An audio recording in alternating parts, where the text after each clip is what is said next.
Unscripted.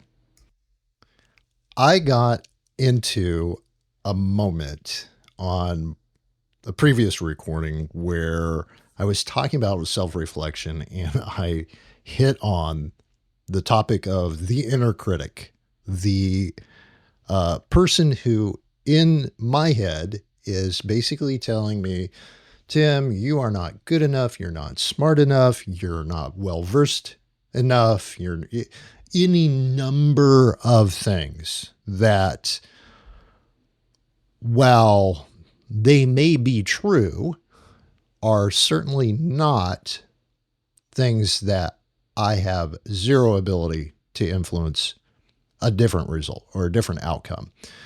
And I will say this, and I'm going to give you a really practical example of this, which is the whole process of adopting AI as part of my toolbox. And by AI, I mean generative artificial intelligence, not necessarily rules-based or deterministic artificial intelligence, but generative artificial intelligence.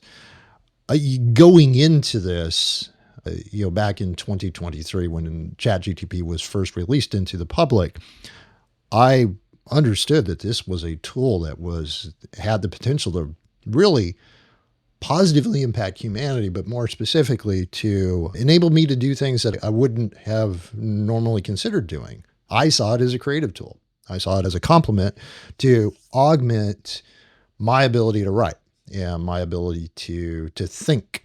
And so as time has progressed, and we're getting on 3 years since it was publicly released, one of the questions that I've always had in the back of my mind, and this is the little inner critic, this is the voice saying, well, Tim, there's no way you can be an AI expert. And I keep going back and I'm like, well, how is that an accurate assessment? And for me, the way that I've silenced that voice is, yeah, you know what? You're right. I may not be an expert in the way that AI gets built. I may not be an expert in the way that AI gets integrated into software applications. I may not be an expert in the way that AI works at a mechanical level. I may not even be an expert in how neural networks get crafted through linear equations. But I'll tell you what, I am an expert in using AI to achieve the outcomes that I want from it. And see, that's how I've silenced the inner critic, specifically around this topic of artificial intelligence. I don't need to know all the mathematics. It's helpful.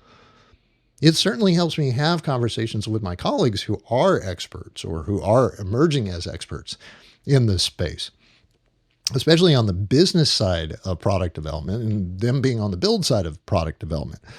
I have expertise in other areas. And so oftentimes those areas are a complement to the expertise that I have been developing in the use of artificial intelligence. And I'll give you another practical example.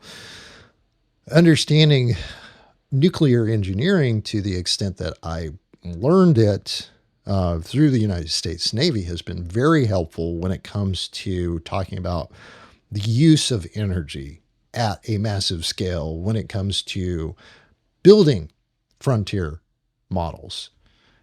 I understand this. In fact, because I applied a lot of things that I learned in the submarine force to when I was working for Verizon as a data center operations manager. There's all kinds of transferable learning. There's all kinds of transferable experience.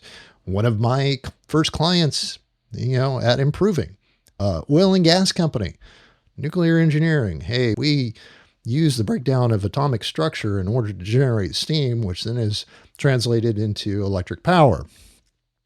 Refining oil, decomposition or breakdown of molecular structure to take and make derivative energy products. It's not hard. Not hard for me to make this logical bridge.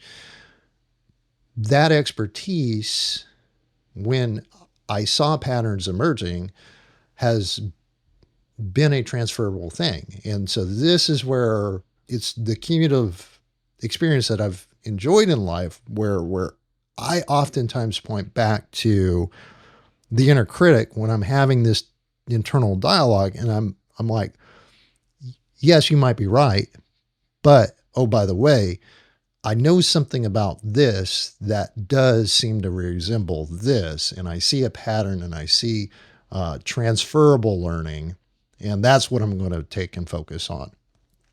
And so I can get into deep conversations with people, not because I'm the best and most knowledgeable person on the topic, but because I bring experience that I've learned to apply from other areas and discipline that may not even be considered in that conversation. And that is the delight, because then the inner critic is like, dang, he did it to me again. He shut me down. The imposter, who does show up from time to time is like, dude, I don't know how you do that, but boy, you calmed your nerves down. You composed yourself. You drew some inner strength from somewhere that I don't know where that is. And you actually just worked your way through it. And part of that is this self-discipline. I get nervous a lot. In fact, the fact that, I appear to not be nervous while I'm recording these videos is just me going, you know what? This is about me sharing my stories. This is about me creating an archive, a legacy of things that people may or may not choose to believe about what I've learned in life, and being willing to risk the fact that by being transparent and authentic and putting this out in the world, I'm going to have some critics. I'm going to have some people who are going to go, well, you're not legitimate. You're not whatever, fill in the blank. That is not my concern. My concern and my focus that silences the inner critic and that ultimately deals with the imposter syndrome is that I want to have something that lives beyond me that people can refer back to and go, wow, Tim did an extraordinary thing by putting this information out there so that we all can learn and so that we can be better human beings. We can be inspired. It's a legacy in a sense. And so that's why I've had to say, okay, Tim, you can choose to be nervous on camera and you can look the part and you can act the part and you can be the part, or you can choose to say, no, this is about me focusing on the legacy. This is about me focusing on sharing these experiences so that people can benefit from them and ultimately derive their own inspiration and become better human beings as a result. So that laser-like focus that gets me into this zone to allow me to record videos in sequence, topically, that's where the magic is for me. That's where the imposter syndrome gets lower and the inner critic gets quiet, more and more quiet, because I really don't care what that voice sounds like in my head. What I care about is you, the fellow human being who are watching this video right now.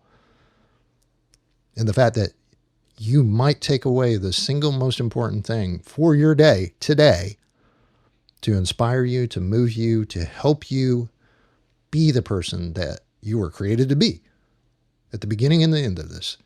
And so silencing the imposter syndrome, or, dealing with the imposter syndrome, silencing this inner critic, just leverage what you've already experienced and work that transfer learning to the thing that you're dealing with in the moment.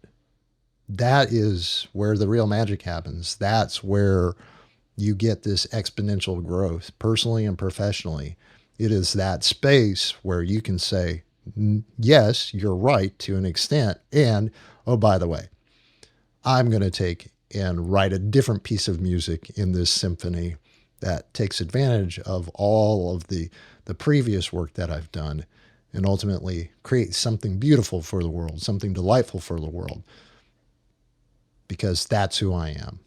I've been created to create. And that stops a lot of this this chatter, at least for me in my head, and it may do the same for you. So there you go. Silencing the inner critic, dealing with imposter syndrome, another life lesson learned, brought to you by Tim Unscripted.